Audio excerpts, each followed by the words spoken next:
pasado vimos un momento clave en la historia bíblica, la división de la nación de Israel en dos, Israel en el norte, Judá en el sur. Esta época en la historia del pueblo de Dios se llama el reino dividido y duró por más que 200 años. Durante todo este tiempo, en el reino del norte llamado Israel, no hubo ni un solo rey que verdaderamente sirviera al Señor. En Judá, en el sur, unos pocos de los reyes fielmente sirvieron a Dios. Recuerde el hilo básico de esta parte de la historia bíblica y ponga atención en los detalles y no se olvide. Las mujeres de Salomón le influenciaban para que en su vejez Salomón se alejara de Dios en su corazón. Como castigo, Dios declaró una profecía a Salomón que se arrancará el reino del hijo de Salomón y lo dará a otro. El hijo de Salomón se llamaba Roboam. Este Roboam cometió un grave error por no hacer caso al pueblo cuando ellos le pidieron que aliviara el duro trabajo que exigía Salomón. Por contraste, Roboam les contestó duramente y les amenazó a hacer aún más difícil sus vidas. Entonces, las 10 tribus del norte se rebelaron contra los descendientes de David y formaron un país separado. Nombraron a Jeroboam como rey de las 10 tribus en un nuevo país llamado Israel. En un sermón futuro vamos a enfocar en Jeroboam, pero hoy vamos a enfocarnos un poco más en el rey Roboam, quien solamente reinó sobre las 2 tribus de Benjamín y Judá, que formaron el nuevo país en el sur llamado Judá. Nos vamos a enfocar primeramente en el punto más importante de este sermón. En Primera de Reyes, capítulo 14, 21 hasta 24, desde la Nueva Traducción Viviente, que vamos a usar principalmente en este sermón, tenemos un resumen breve del reino de Roboam sobre Judá, con un énfasis en la idolatría y el pecado de Roboam. La Biblia dice así: mientras tanto, Roboam, hijo de Salomón, reinaba en Judá. Tenía 41 años cuando subió al trono y reinó en Jerusalén 17 años, la ciudad que el Señor había elegido entre todas las tribus de Israel como el lugar para honrar su nombre. La madre de Roboam era una mujer amonita que se llamaba Naamá.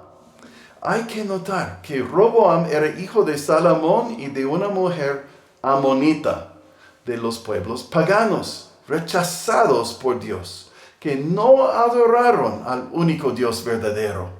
Entonces, Roboam tenía la influencia de su madre enseñándole a adorar ídolos. Y también Roboam observaba a su padre Salomón, quien tenía corazón dividido, adorando a ambos, Yahvé, el verdadero Señor Dios, y también a los ídolos de sus mujeres paganos. Roboam tenía una herencia de idolatría en su familia.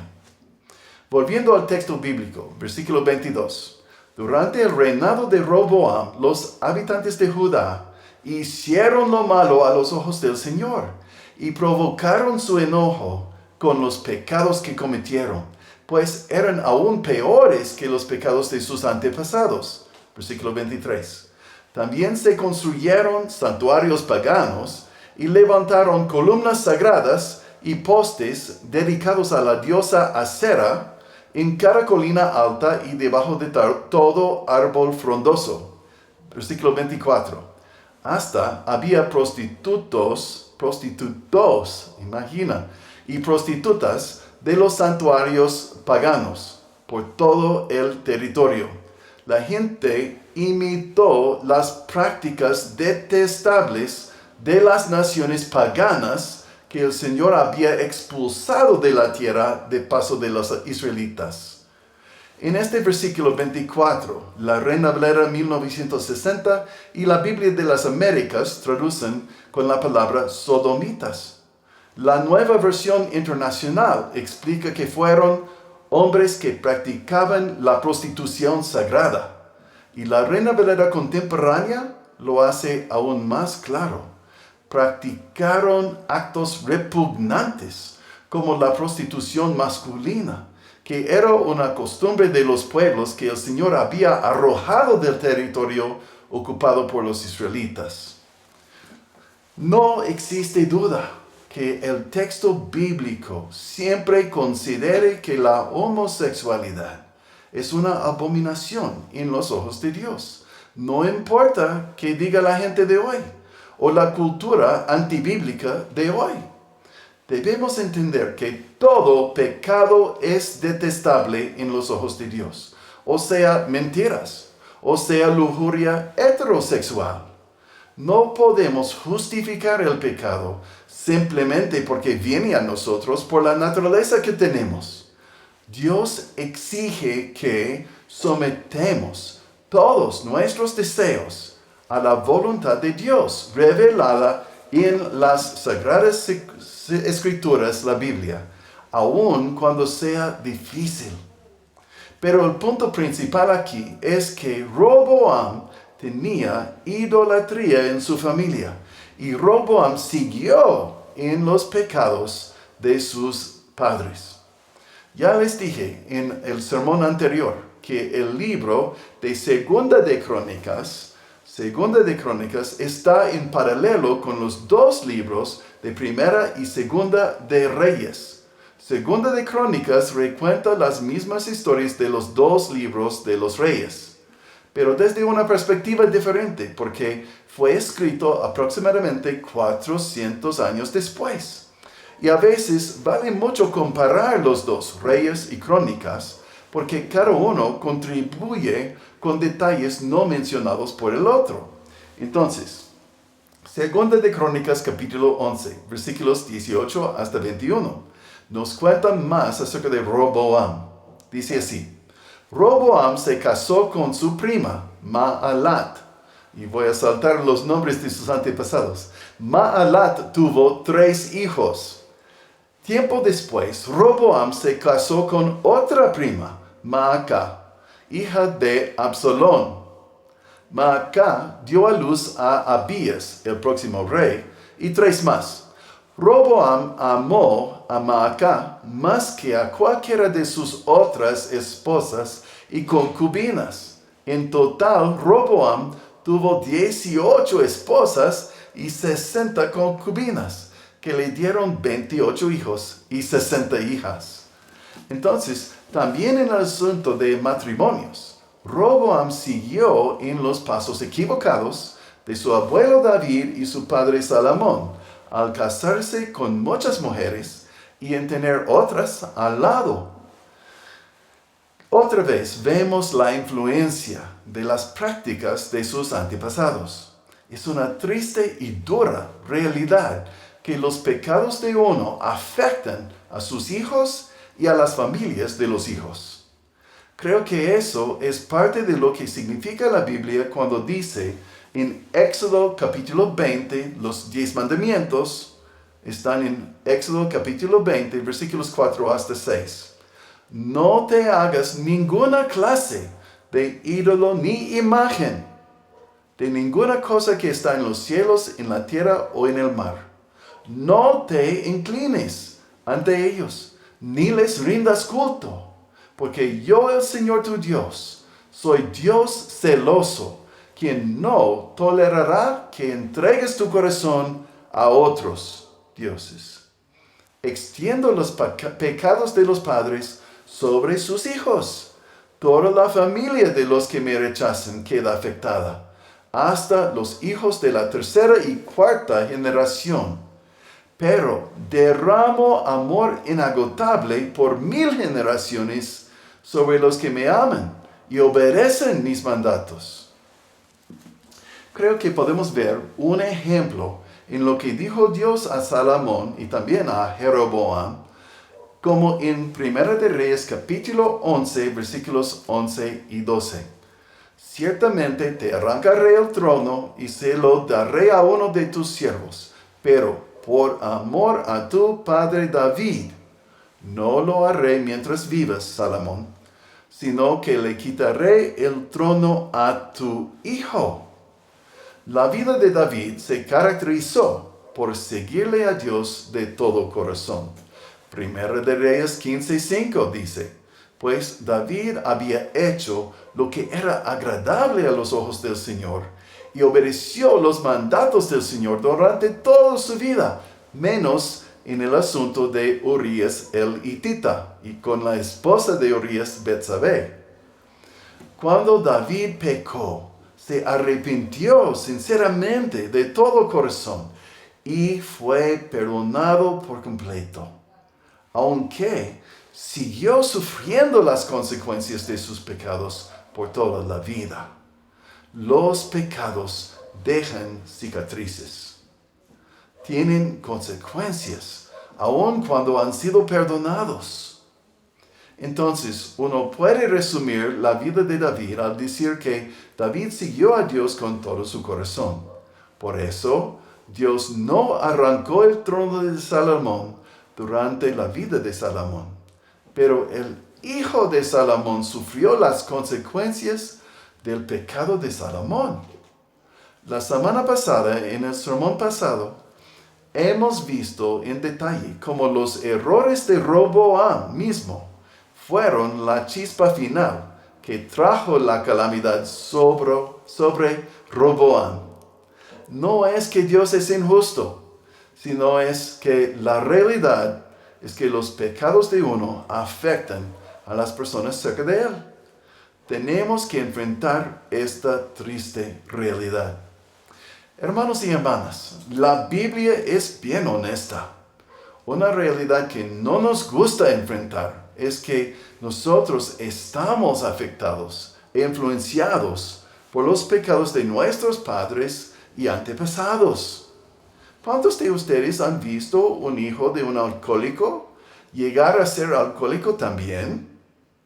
¿Cuántos de ustedes han visto a las mujercitas de una familia violadas por sus parientes generación tras generación? Yo veo en mí muchos de los mismos pecados de mi propio padre y madre, no solamente por el ambiente en que había criado, sino también por mi naturaleza genética. Yo tengo muchas de las faltas de mi madre y tengo otras faltas que tuvo mi padre, pero también yo estoy gozando de la bendición de tener padres, abuelos y antepasados que sinceramente amaron a Dios, aunque imperfectamente. La semana pasada hemos visto que la Biblia nos enseña que somos responsables delante de Dios por nuestras acciones. Somos responsables por nuestras elecciones, decisiones, prioridades. Aunque Dios es soberano, Dios nos permite mucha libertad, escoger de libre albedrío qué haremos en esta vida. Somos responsables y tendremos que rendir cuentas con Dios. Pero hay esperanza para los que son salvos. ¿Cómo podemos estar seguros que somos salvos? Por depositar su confianza 100% en el Señor Jesús. Lo que Él logró cuando murió en la cruz para pagar el castigo que merece todos nuestros pecados. No requiere un rito.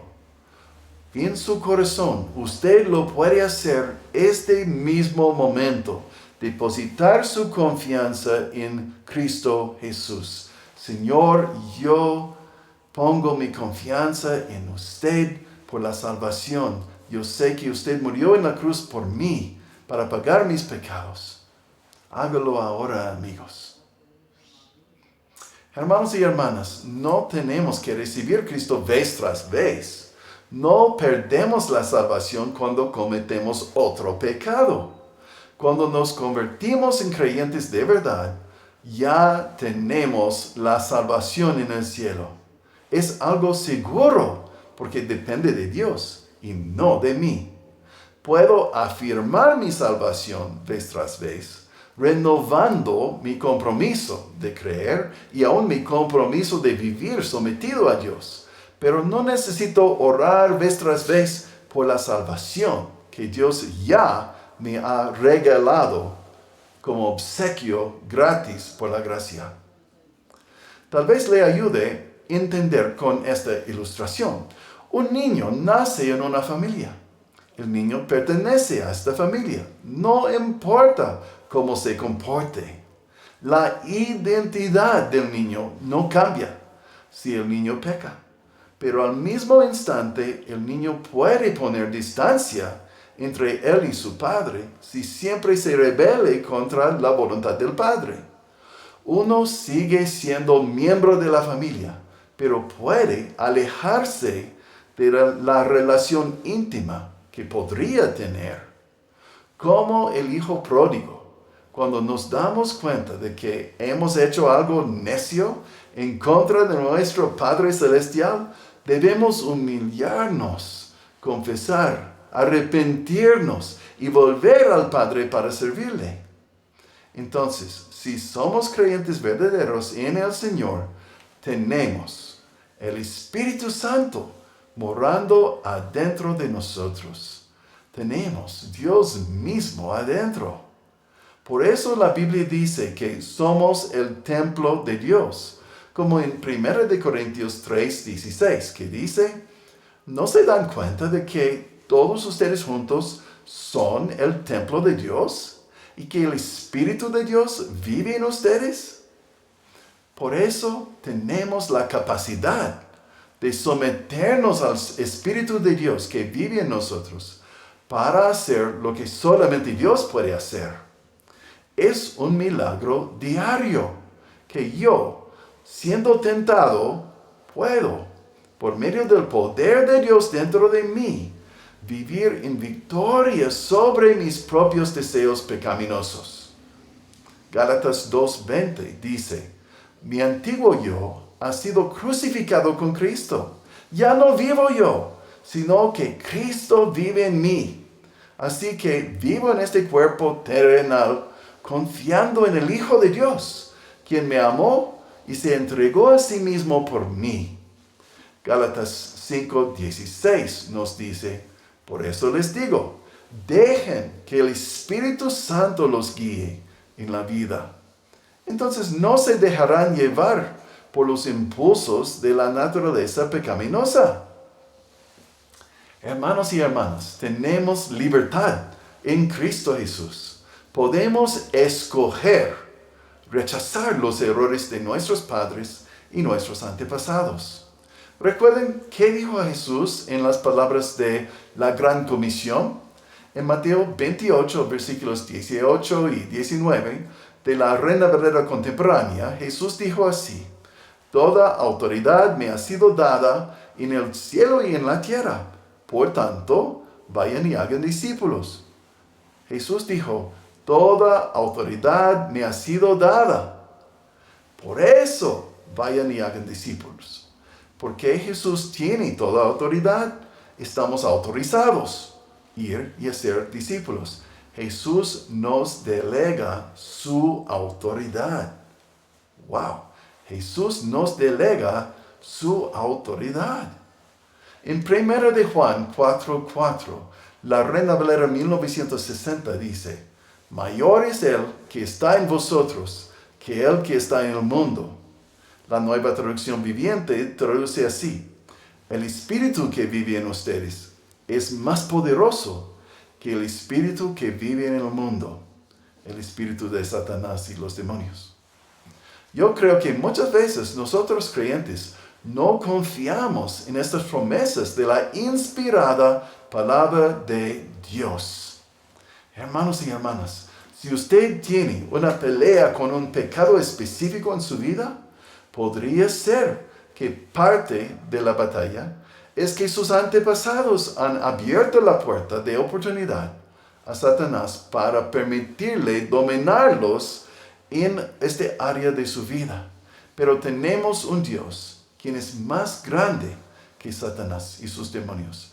Un Dios que quebranta cadenas y libera cautivos. Un Dios que perdona nuestros pecados por completo.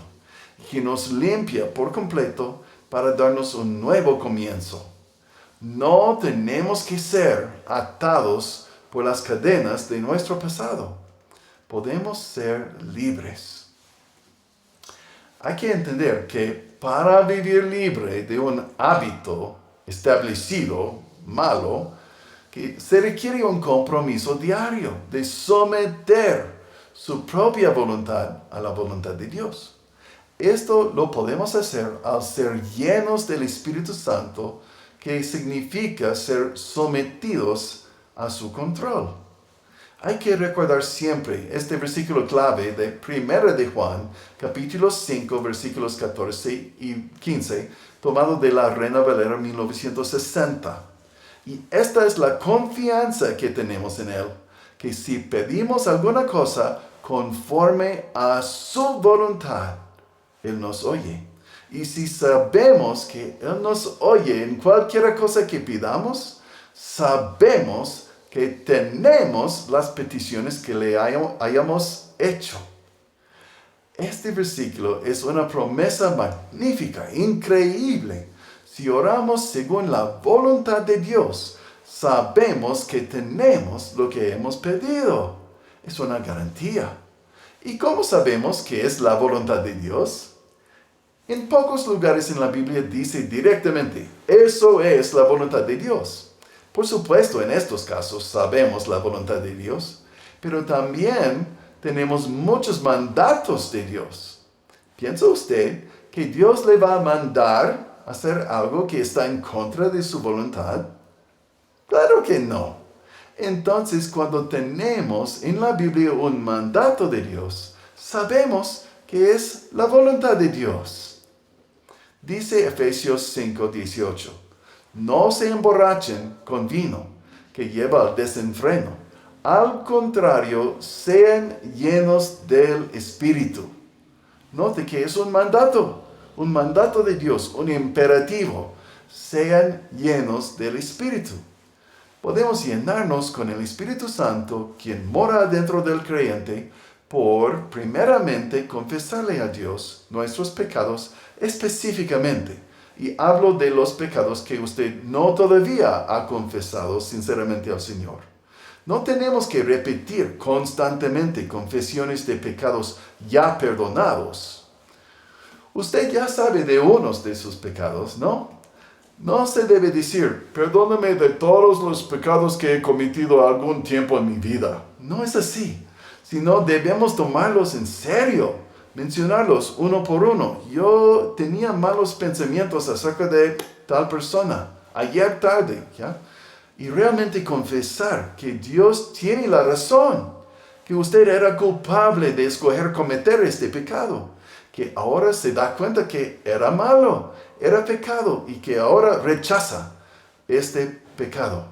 1 de Juan 1:9 dice, si confesamos nuestros pecados, Dios, que es fiel y justo, nos los perdonará y nos limpiará de toda maldad. Después de confesar y abandonar a sus pecados, decirle a Dios, Señor, según su mandato en Efesios 5:18, yo quiero ser lleno del Espíritu Santo, controlado por el Espíritu Santo de Dios, quien vive en mí. Lléname ahora, según su promesa, escuchar las oraciones hechas según su voluntad. Si usted cumple estos pasos con sinceridad de todo corazón, entonces usted puede confiar que está lleno del Espíritu Santo. A veces no siente nada. No es una emoción, no es un sentimiento. Tomamos un momento ahora. Ore en su corazón. Confiese sus pecados específicamente al Señor Dios. Después, dígale a Dios, le pido, Señor Dios, que me llene con su Espíritu Santo. Tome control de mi vida. Hágame una nueva creación en Cristo Jesús. Hágame alguien nuevo. Ahora usted puede ser muy, pero muy honesto con Dios. Señor, yo sé que en voz baja en su corazón, aquí ponga el nombre de su padre o su madre o su antepasado. Una persona específica que usted sabe cometió el pecado, que es su batalla personal. Yo sé que tal persona cometió este pecado que yo también he hecho mi propio pecado. Señor, yo rechazo esta herencia que he recibido de mi familia. No quiero seguir en estos pasos ni un día más. Le pido, Señor, en el nombre y por la autoridad del Señor Jesucristo, que usted cancele el permiso que tiene Satanás en esta área de mi vida. Por la autoridad del Señor Jesús, yo rechazo este pecado por completo. Yo quiero ser libre, Señor. Lléname con su Espíritu Santo, quien tiene todo poder para resistir la tentación, para conquistarla. Quebrante las cadenas, Señor. Permítame la victoria sobre este pecado en mi vida. Amén.